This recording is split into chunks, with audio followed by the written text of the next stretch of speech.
Hello friends, આપણે પ્રશ્ન 5 માં પ્રકરણ 9નું સોલ્યુશન જોયું આગળના વિડીયોમાં. આજે આપણે પ્રકરણ 10નું સોલ્યુશન જોઈશું, જેની અંદર સાદું રૂપ આપવાનું છે. એની અંદર આપણને 4 દાખલા આપ્યા છે. તો વિદ્યાર્થી મિત્રો, શરૂ કરીએ પ્રકરણ 10. એની અંદર એની -3 અને એની પણ 5 ઘાત ગુણ્યા એની -2 એની 6 ઘાત એની -6 ઘાત એની પણ -5 ઘાત અને છેદમાં આપ્યા છે એની 3 ઘાત. ઘાતનો ઘાત હોય ત્યારે શું થાય છે? ગુણાકાર.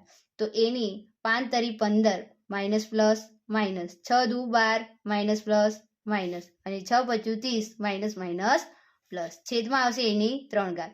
આધાર સરખા હોય અને ગુણાકાર આપ્યો હોય ત્યારે ઘાતનો શું થાય છે? સરવાળો. તો -15 વત્તા -12 વત્તા 30 છેદમાં આવશે એની 3 ઘાત. પ્લસ માઇનસ માઇનસ અને પ્લસ, અહીંયા માઇનસ હશે. -15 -12 વત્તા 30.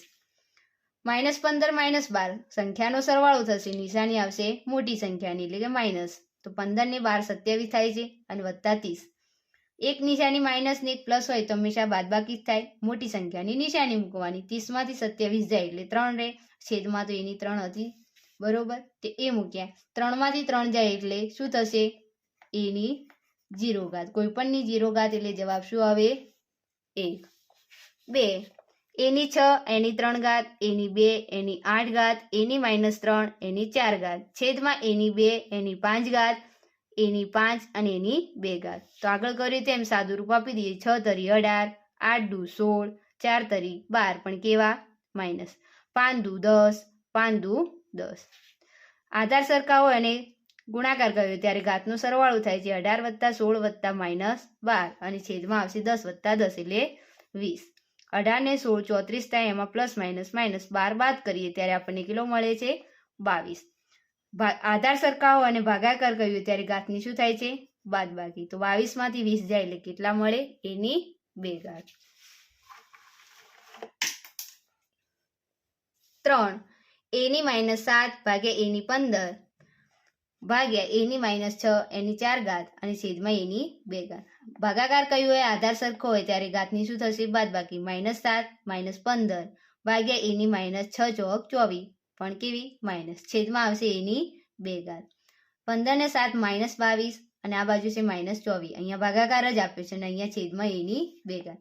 ભાગાકાર હોય આધાર સરખા હોય ત્યારે ઘાતની બાદબાકી જ થાય છે. એની -22 -24 અને એની 2 ઘાત. માઇનસ માઇનસ પ્લસ થઈ જશે એટલે 24 અને આ -22 તો એમને એમ જ રહેશે.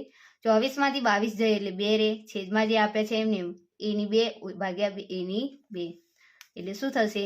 2 - 2 એટલે શું થાય? 0. કોઈ પણની 0 ઘાત એટલે જવાબ શું આવે? 1. 4 એની -2 એની -6 ઘાત એની -3 એની -8 ઘાત ભાગ્યા એની -6 અને એની -5. અહીંયા ગુણાકાર આપે. છેદમાં એની -2 ને એની -3 ઘાત. 6 દુ 12 માઇનસ માઇનસ પ્લસ ગુણ્યા 6 8 તરી 24 માઇનસ માઇનસ પ્લસ ભાગ્યા 6 પચું 30 માઇનસ માઇનસ પ્લસ. આધાર સરખા છે, ગુણાકાર આપી એટલે ઘાતનો સરવાળો કર્યો. અહીંયા ભાગાકાર છે. 24 ને 12 થશે 36. છેદમાં જે છે એમને એમ જ મૂકતા થઈએ. 3 દુ 6 માઇનસ માઇનસ પ્લસ. હવે ભાગાકાર છે. આધાર સરખા હોય અને ભાગાકાર આપ્યો ત્યારે ઘાતની શું થાય છે? બાદબાકી. 36 માંથી 30 જાય એટલે 6 રહેશે. છેદમાં જે છે એમને એમ મૂકી દે. 6 માંથી 6 જાય એટલે અથવા ઉપરની જે ઉડી ગઈ તો 1 વધે અથવા તમે 6 માંથી 6 જાય એટલે શું રહે છે? એની 0 ઘાત. કોઈ પણની 0 ઘાત એટલે જવાબ શું આવે? 1. શું આવે? 1. તો વિદ્યાર્થી મિત્રો, અહીંયા પ્રશ્ન 5 ની અંદર પ્રકરણ 10નું સોલ્યુશન પૂરું થાય છે.